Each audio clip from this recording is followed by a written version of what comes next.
Bonjour. Alors aujourd'hui, deuxième démonstration concernant le théorème spectral. Donc on est toujours avec les formes quadratiques. L'exercice est derrière moi. Il est également tiré du livre de Philippe Caldero et Marie Perronnier, qui s'appelle Carnet de voyage en algébrie. Donc c'est le deuxième exercice proposé sur la démonstration du théorème spectral. J'ai déjà fait un petit topo globalement lors de la vidéo précédente. Du coup, je vais pas perdre trop de temps ici. Ce que l'on voit, c'est que dans l'exercice, euh, la première question, finalement, elle est équivalente. C'est exactement la même que la deuxième question de la vidéo précédente. Par contre, à partir de la deuxième question, comme on n'a pas démontré l'inégalité euh, de Cauchy-Schwarz, eh bien, on va à la place faire un calcul de différentiel, ce qui va nous permettre de nous en sortir pour arriver finalement exactement au même endroit au niveau de la question 3 et de la question 4. Alors la question 3 se démontrera différemment puisqu'on va utiliser les différentiels, mais par contre la question 4 sera une résolution. Voilà, donc sans plus attendre, je vais tenter la démonstration en 15 minutes, voir si ça rentre et après, on discute si j'ai ressenti quelques difficultés. C'est parti. Donc, première question.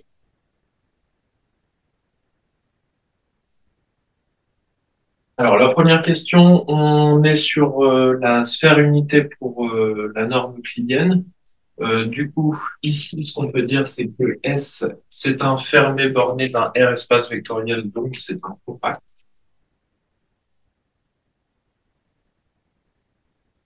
Et la forme quadratique Q,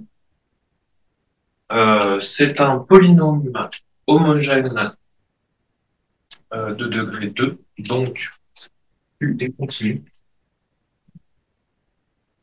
Et une application continue sur un compact est bornée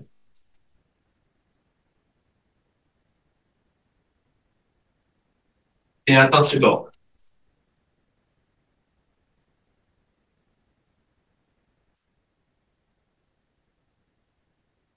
Ça veut dire qu'il existe un lambda appartenant à grand R et il existe un U appartenant à E, tel que U de U égale lambda, et quel que soit X appartenant à E, U de X est inférieur ou égal à lambda.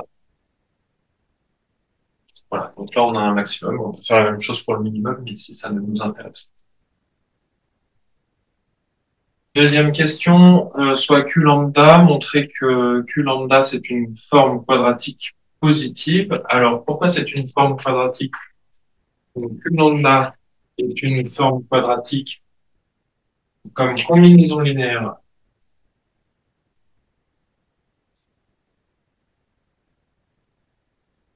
de formes quadratiques, puisque le produit scalaire est une forme quadratique et Q est une forme quadratique, on fait la différence et on multiplie par un lambda, donc on a bien une forme quadratique.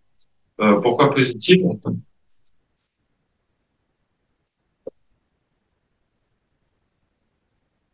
Alors pourquoi positive?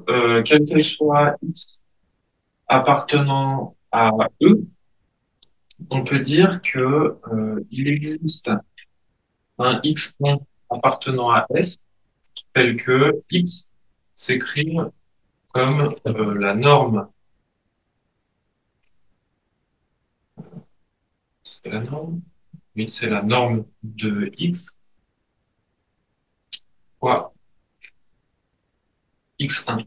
Donc ça, en fait, je vais l'écrire en réalité sous cette forme-là, la racine carrée du produit scalaire entre X et X, fois X sur la racine carrée du produit scalaire entre X et X. Voilà, donc là, en fait, j'ai ma norme euclidienne. Et cet élément-là, il appartient bien à S. Donc, le fait de l'écrire sous cette forme-là, on va pouvoir s'en sortir puisque du coup, ce qu'on sait, c'est que si x égale 0, alors, donc là, c'est E privé de 0. Q lambda de 0, c'est lambda 0, 0 moins Q de 0. ça fait bien 0. Et si x appartient à E privé de 0, alors Q lambda de x, c'est lambda le produit scalaire entre x et x, moins Q de x. Je remplace x par cette écriture-là. Du coup, ça nous fait lambda norme de x au carré, produit scalaire de x1 avec x1, moins la norme de x au carré de x1. Voilà. Et à partir de ce nombre-là, du coup, ça nous fait lambda, ça nous fait norme de x au carré fois q lambda de x1. Cette partie-là est supérieure ou égale à 0. Q lambda est positif. Donc, du coup, on a bien, ici, c'est pas q lambda, c'est, oui, c'est ça, q lambda de x. OK. Euh, oui, voilà. Et donc, pourquoi q lambda de x1 est supérieur ou égal à 0? Donc ça, c'est parce que comme on est sur la sphère unité, je vais quand même devoir le faire. Euh, pour x1, q lambda de x1 est supérieur ou égal à 0, euh, car q de x1 est inférieur ou égal à lambda et x1 scalaire x1 est égal à 1. Donc quand on remplace dans notre égalité, euh, ici, lambda, le produit scalaire moins q de x1, eh bien, on va bien obtenir une égalité sur le fait que c'est strictement positif. Voilà. Question 3. Non, je n'ai pas fini la question 2, qui consiste à dire que calculer la différentielle de q lambda. Donc, pour calculer la différentielle de q lambda, on va calculer la différentielle de q. Donc, q, c'est un polynôme. Donc, q est C1, donc différentiel.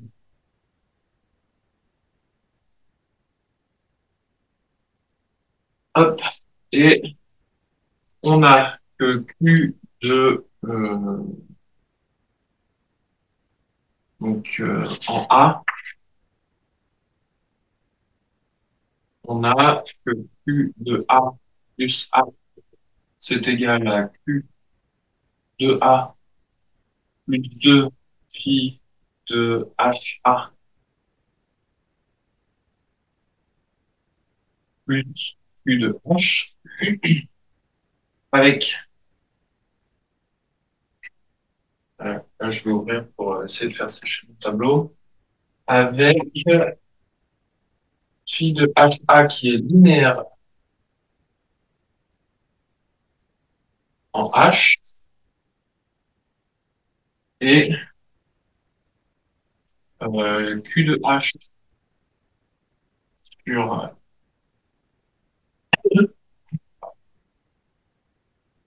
la norme qui est égal à H, on l'écrit comme on a écrit le X en le séparant avec les X1 ici. On fait la norme de H, Q de H, ici la norme de carré sur la norme de H. Du coup, ça nous fait norme de H fois Q de H1. On sait que Q de H1, il est majoré. Donc, quand H tend vers 0, tout cela tend vers 0. Donc, euh, la différentielle en A de Q appliquée en H, c'est égal à 2 de H.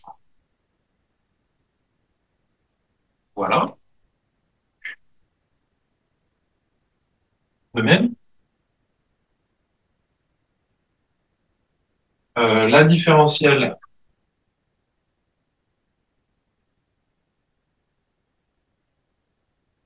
du produit scalaire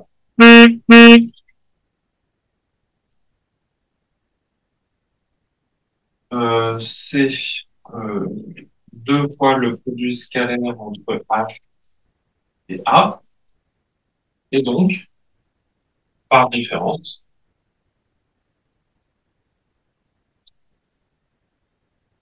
on a que la différentielle en A de Q lambda appliquée en H, qui sera donc égale à 2 lambda produit scalaire entre H et A, moins 2 phi de HA. Voilà. Alors, je sais pas trop ce que ça donne. Bon, ça va, ça se voit pas trop mal. Ok. Le lambda ici, je vais directement le remplacer en disant que c'est Q de U. Voilà. Et donc là, finalement, on a trouvé notre différentiel. Troisième question. Oui. Si on fait que pour l'orthogonale, donc on a quelque chose qui vérifie ceci. D'accord? Donc une inclusion, ce qui veut dire qu'on va prendre un élément de cette partie-là et montrer que du coup il appartient aussi à cela. Donc déjà, ce qu'on peut dire, c'est que qu'est-ce que j'ai envie de dire là-dessus?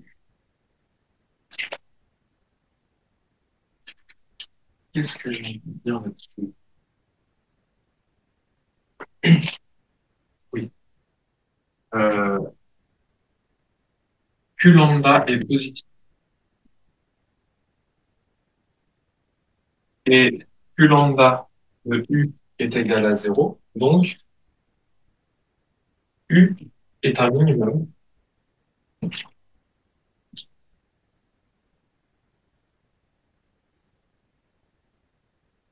de Q lambda sur E et non plus uniquement sur la sphère, donc sur E tout entier.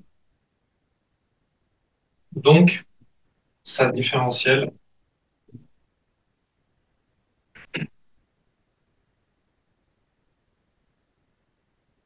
est nulle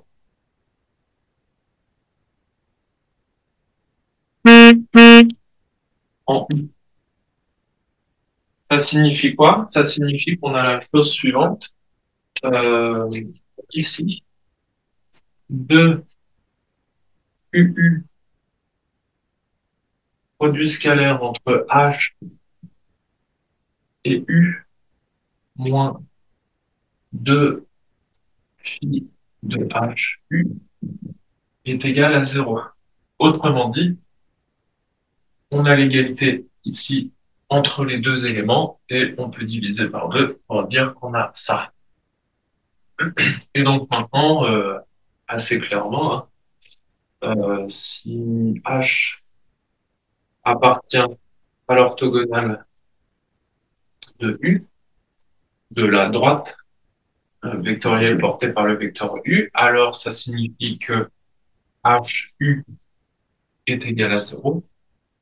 Donc, on en déduit que phi de HU est aussi égal à 0. Et donc, H appartient bien à l'orthogonale pour la forme quadratique de RU. Voilà. On peut en déduire du coup question 4 par récurrence. Donc, on va faire une récurrence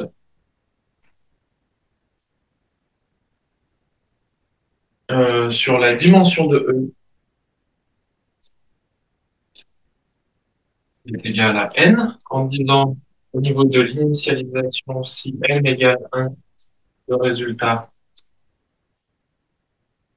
est immédiat. Ensuite, on va faire notre hérédité. Donc, on suppose le résultat vrai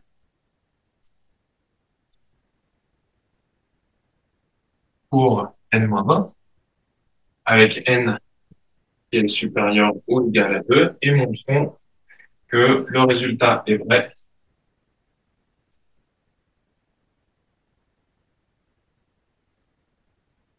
pour n. Donc, soit la dimension de E égale n. Euh, je vais être obligé d'effacer parce que là, vraiment, le tableau est encore pas mal mouillé. Donc, j'efface ici et je vais à cet endroit.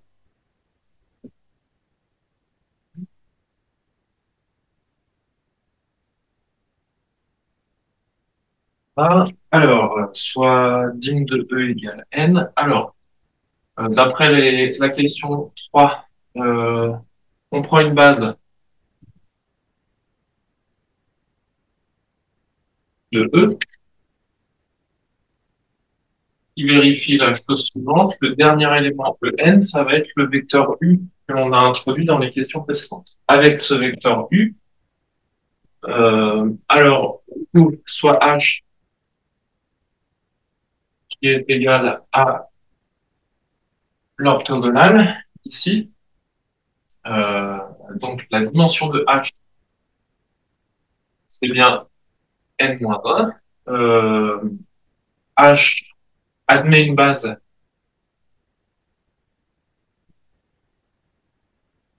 de la forme E1 jusqu'à En-1 qui convient. C'est-à-dire qui convient, ça signifie qu'en fait, si on restreint le produit scalaire à H, alors on a bien une base orthonormée. Et si on restreint la forme quadratique à H, bien, on a bien que notre base est orthogonale. Et donc, la base E1 de L convient par construction.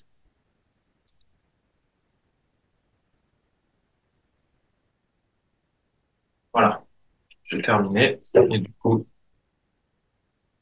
ça fait presque 16 minutes. Bon, j'ai perdu un peu de temps parce que mon tableau était mouillé, bien que je me trouve une excuse. Voilà, en réalité, j'ai légèrement débordé. Qu'est-ce que je peux gagner du temps quelque part? Je ne sais pas trop. J'ai un peu cafouillé à un endroit ou deux, mais après, j'ai pas eu l'impression de traîner.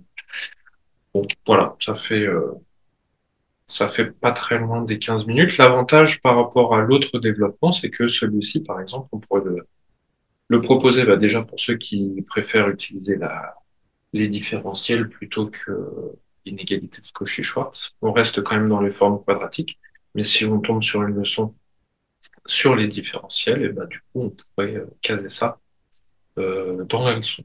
Voilà. Ce qui est quand même pas mal. Ça permet au passage de s'entraîner sur sur le calcul différentiel, je vais y arriver. Euh, voilà, donc moi c'est surtout cette partie-là en fait qui m'intéresse pour travailler sur le calcul diff.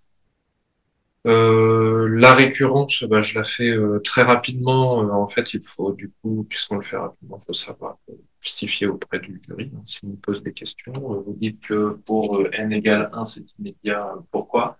Et après, pourquoi je peux dire que dans ma conclusion, par construction, la base de E. Donc là, en fait, bah, il faut juste dire que si on fait le produit scalaire entre EI et EJ ici, on obtiendra bien du coup delta Lévy, ce qui correspondra du coup à notre base orthonormée, puisque tous les éléments de notre base sont bien de norme 1, puisque U l'est. Et bah, du coup, pareil pour l'orthogonale de la forme quadratique Q. Voilà, donc je ne perds pas plus de temps que ça, je vais m'arrêter là aujourd'hui et je vous dis à une prochaine.